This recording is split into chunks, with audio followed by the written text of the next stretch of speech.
people focusing on socio-economic transformation of their communities. I would like to talk about this white-collar syndrome perception that is there and that has been there for some time. And I'm sure even some of you have faced this, where people think they must sit in an office, have a swinging chair, and sit in an office. It is okay to aspire to do that. But you see, there are other options that are available. The most important thing is, how are you able to earn a livelihood? How are you able to engage yourself in productive economic activity is something that we have to deal with. And this is where we have to also focus our efforts around changing mindset of young people. Go to the next slide. Of course, the list goes on and on and on. Economic growth, of course, has a determinant on the number of jobs that the economy can churn out every year. And so whenever there is a slow economic growth, the likely impact is that so many businesses are able to employ people.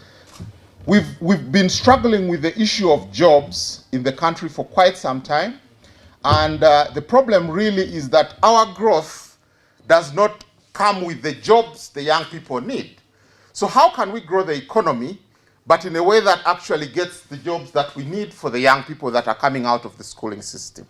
And I'll talk briefly later about the statistics there, which are not good. The other, of course, is the human rights-based approach that we push in the context of the need to see more human development, human security, and this whole question of leaving no one behind in the context of the Sustainable Development Goals. And now we are left with only 9 years. Shall we deliver?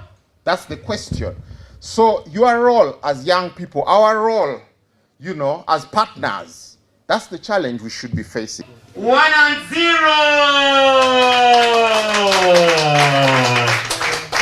John Matete, the country director BRAC, says that the country needs market-ready youth as well as employable skills to harness development. Is that we need market-ready youth. We need youth that have employable skills. We need youth who are going beyond looking at Facebook as a place of joking or TikTok and the like. We need people who now learn what do they do within the office, how do they work, and if we cannot give them all employment, how do we make sure that they are entrepreneurial? What are the opportunities? Right now you saw me there.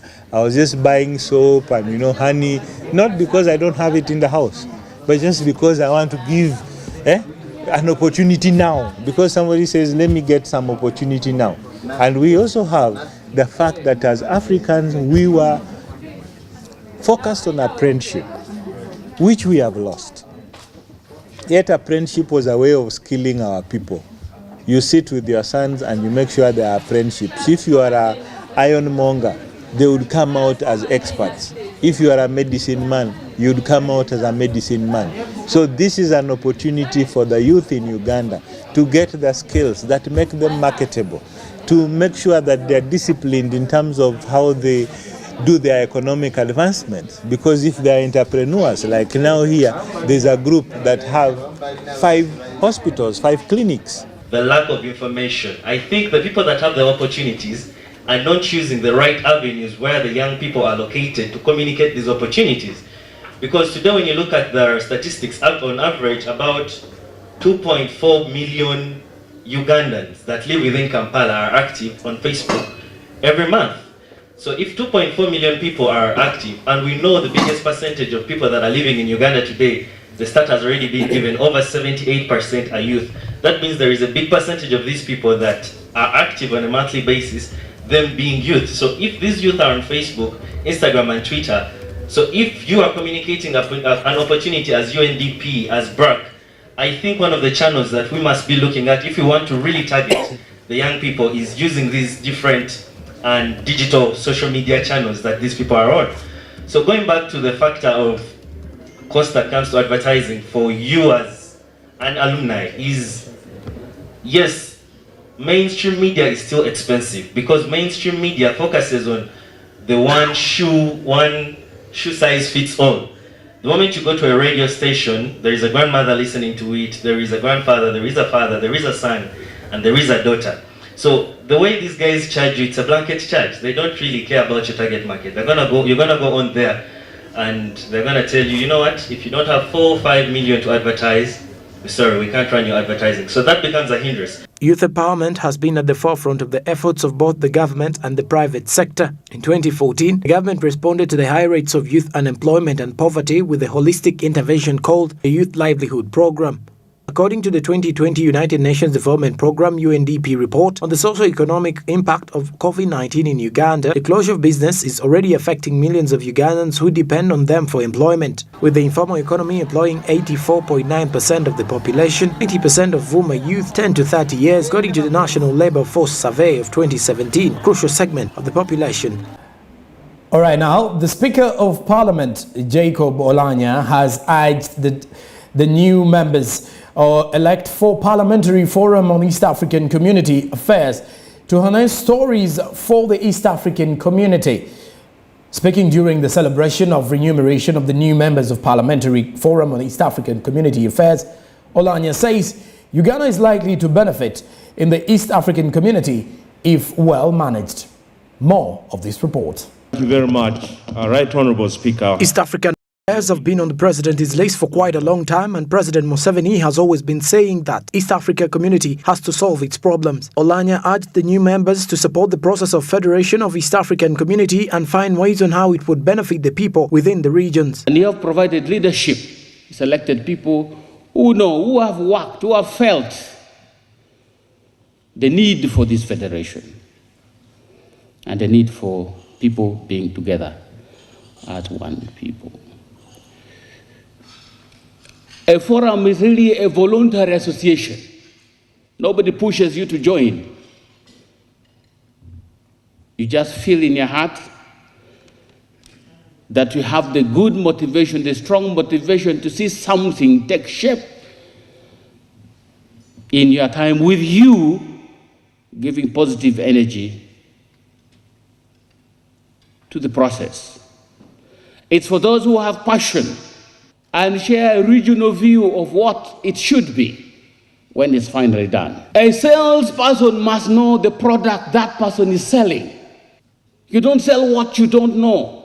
How many people in this country know about the East African community? Its purpose, and we say it's a people's federation, people-centered, people-driven. Which people in this country, in the villages, are driving the federation? You are the salespeople. Know what you are selling. Know the product you are selling. That's the only way you can persuade somebody else to buy in. And it said, people do not mobilize. Interests do. I hear people calling themselves mobilizers. I'm a mobilizer. I'm a mobilizer. No. You are not. What mobilizes people and forms strong bonds amongst people are interests, common interests. If you speak to people's interests, they'll come to you, they'll rally behind you, and they'll stay with you. Any other thing is just talk. The forum is meant to support the process.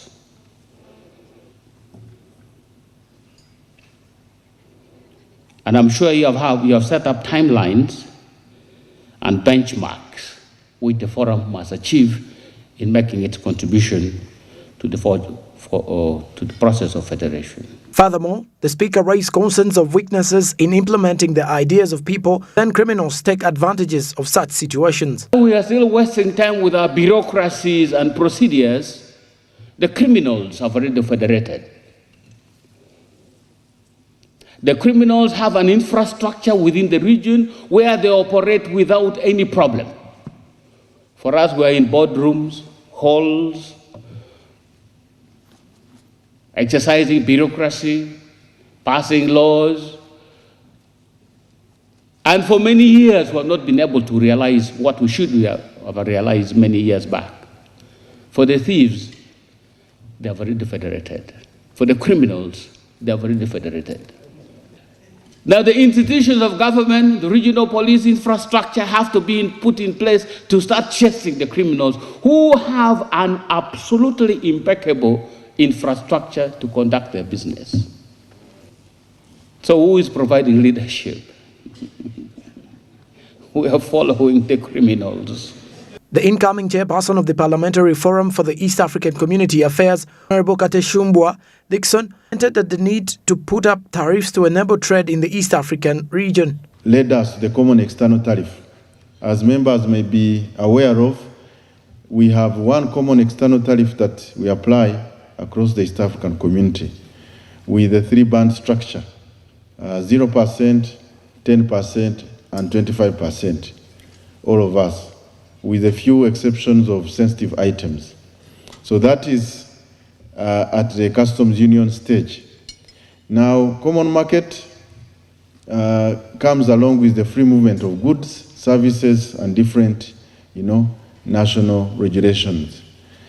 That is where we are with the few challenges that I will talk about.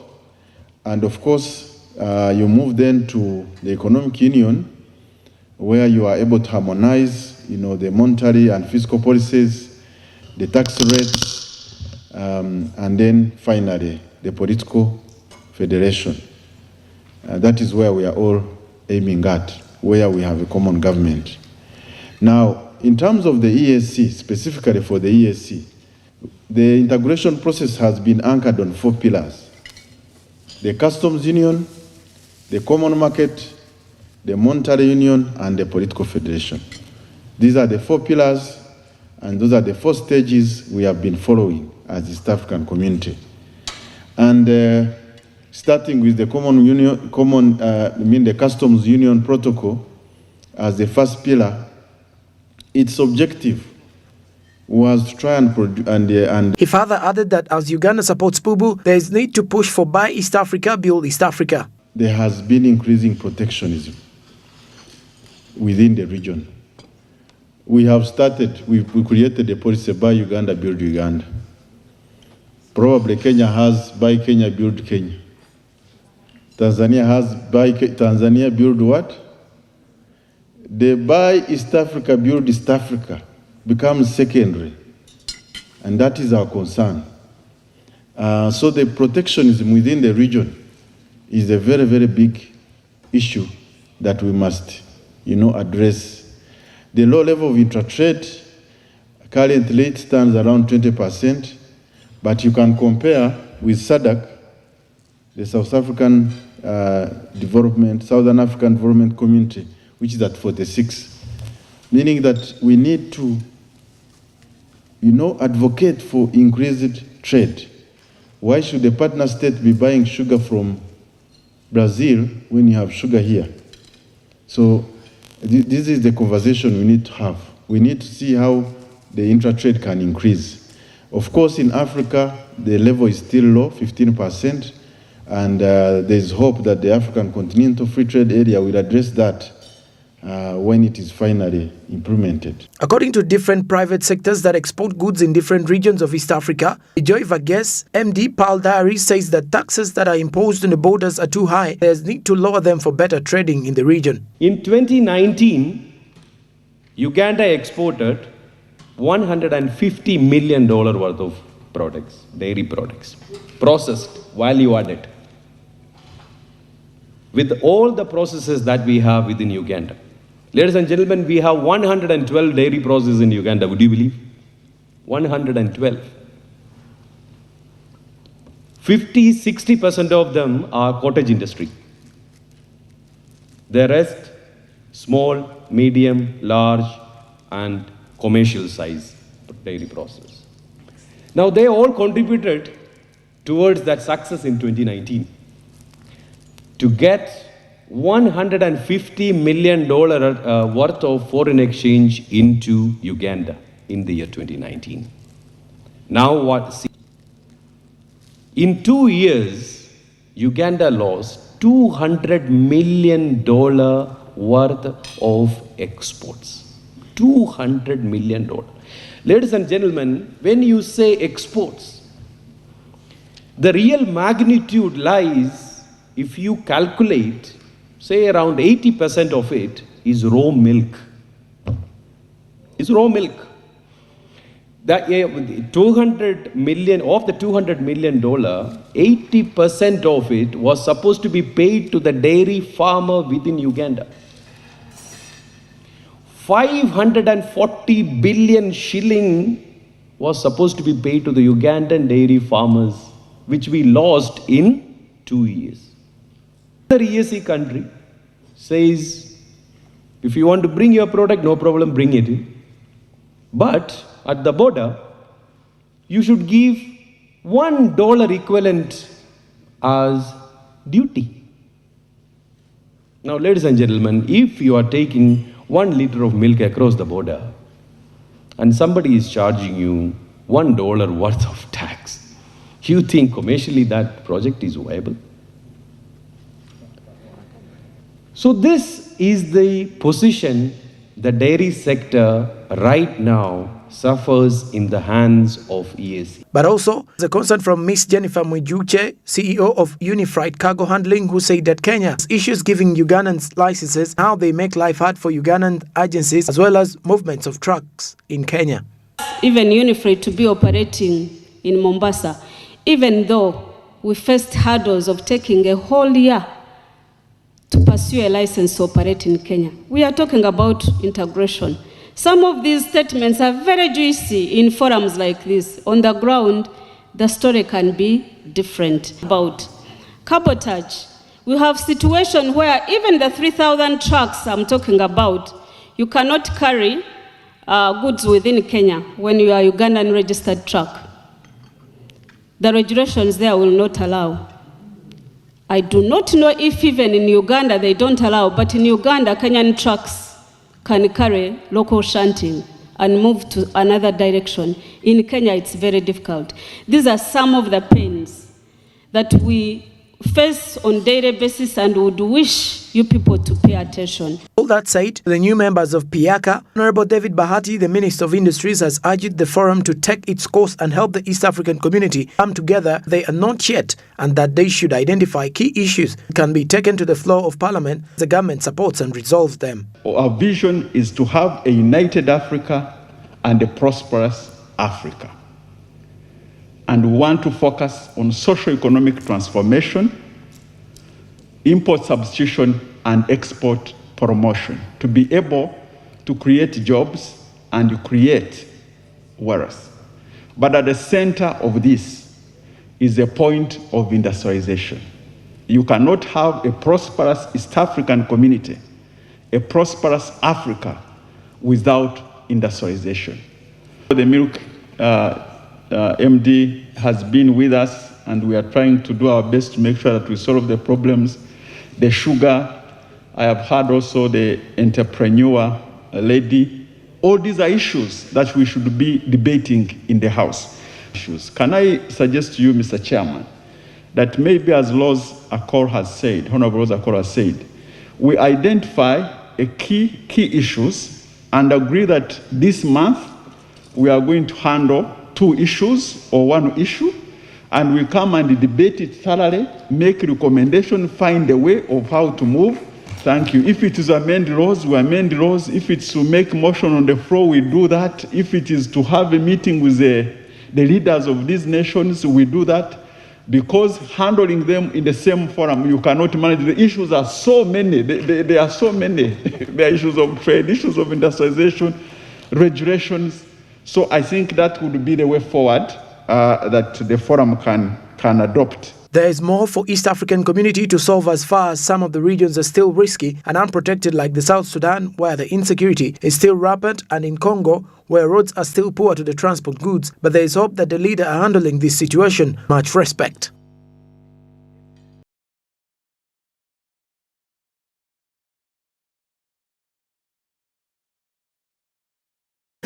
All right, now in regards to the business and all that said, the new members of PIACA, Honorable David Bahati, the Minister of Industries, has urged the forum to take its course and help the East African community come together, where they are not yet, and that they should identify key issues that can be taken on the floor of Parliament, so as the government supports and resolves them.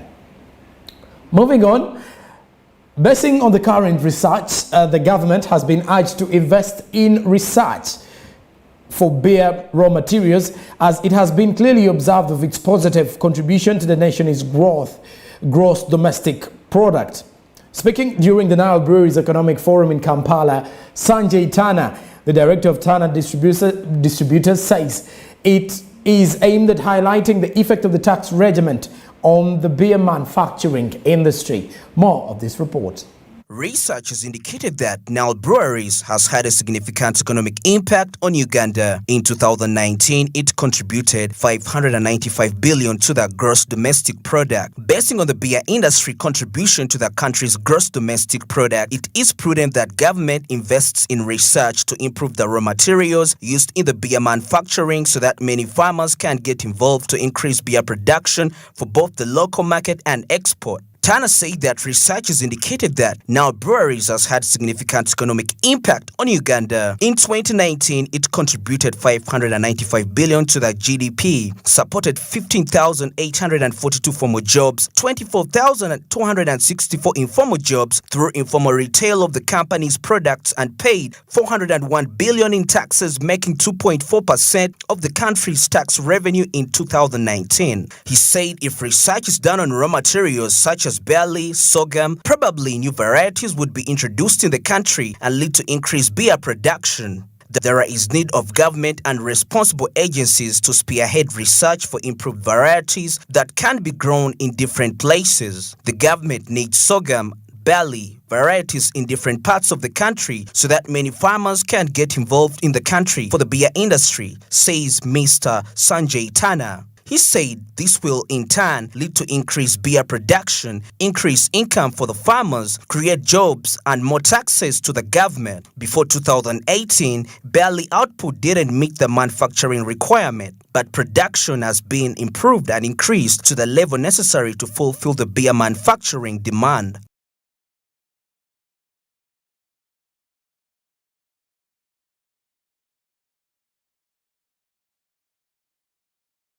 And Tana said that the research has indicated that Nile Breweries has had a significant economic impact on Uganda.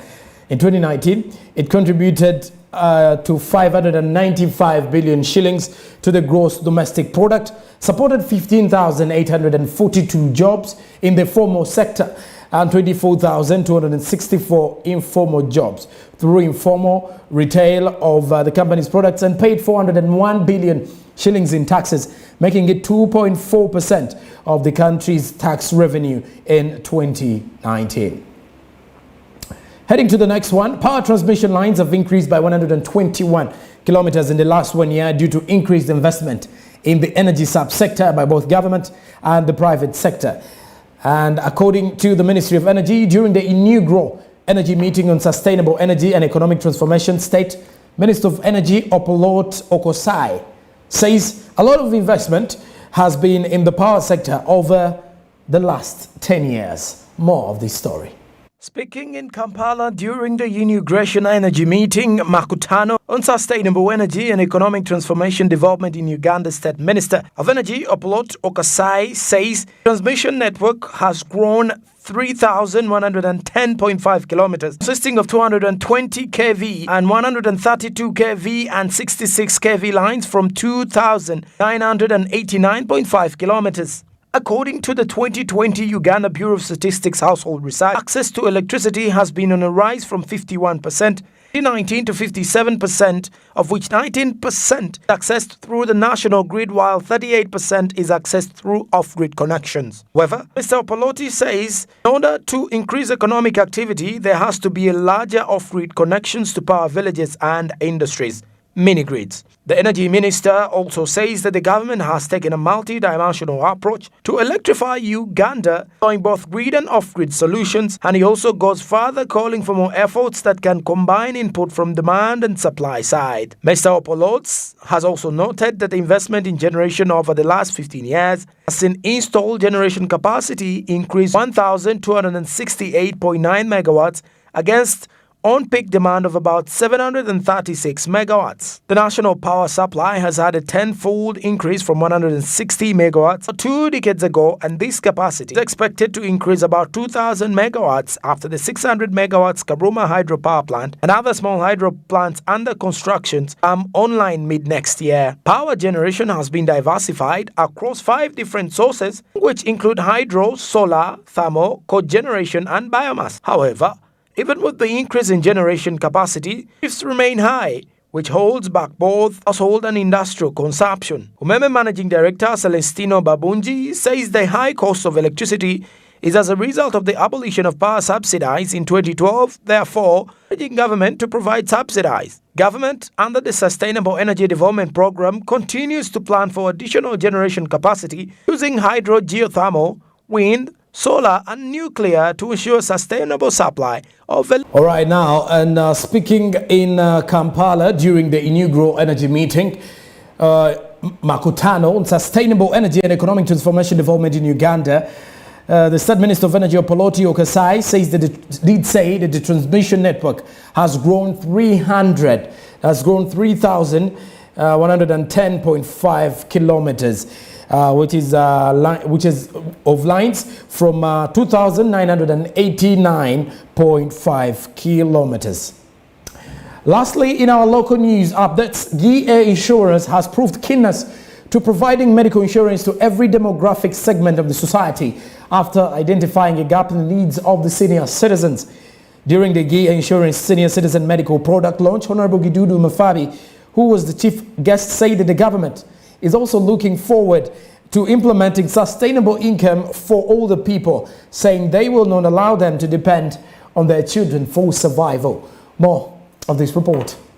Reports say that GA Uganda was set up in November 2019 and has since grown in leaps and bounds. 2020, the company had a written premium of $1.1 million. However, it is this year that the company has had a quantum leap. Gross written premium of $3.2 million as at August 2021 is a 379% growth over the same period, 2020. The insurer has clearly announced its arrival and is on course to becoming a leading player. The insurance has proved keenness to providing medical insurance to every demographic segment of the society, identifying a gap in the needs of the senior citizens. During the GA Insurance Senior Citizen Medical Product launch, Honorable Gidudu Mafabi, who was the chief guest, said the government is also looking forward to implementing sustainable income. All the people saying they will not allow them depend on their children for survival. Of course, I listened carefully to your general manager. He's saying they are paying for. The children are paying. For us, we want the senior citizens themselves to pay. In our policy, in our manifesto as NRM, we are working on transformation of all Ugandans. For the senior citizens, the Bible says there's time for everything. They are finished working for other people. Under the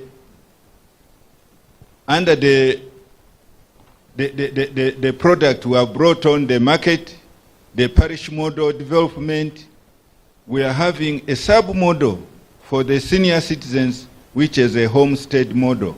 And we are trying to ensure that every senior citizen has something in his home to sell, to have a sustainable income. And we want these senior citizens to be able to pay their own premiums, not to depend on their children.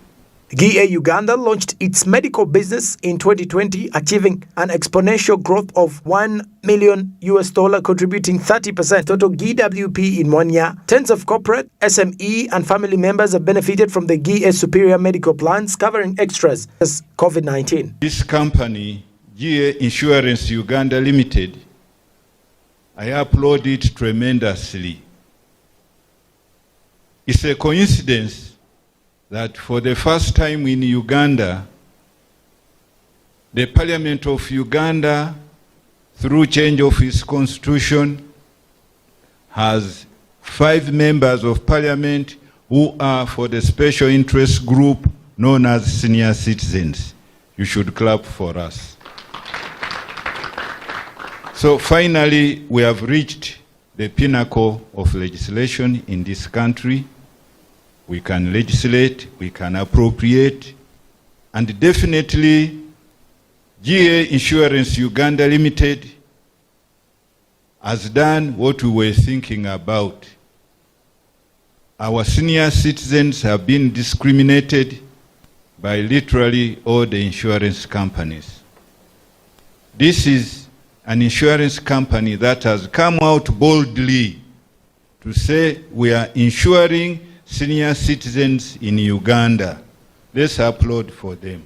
GA has worked with all types of specialists and service providers across the country to ensure every member receives attention. Telemedicine is one major value to the product. Members' education, wellness programs, and counseling are added benefits.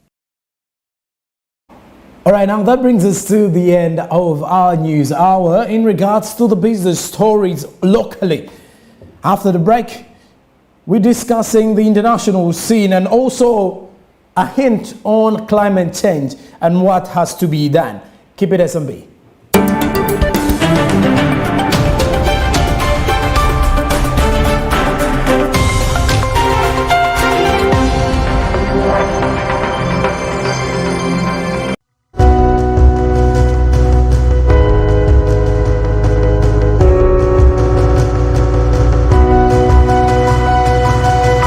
Smart 24, driving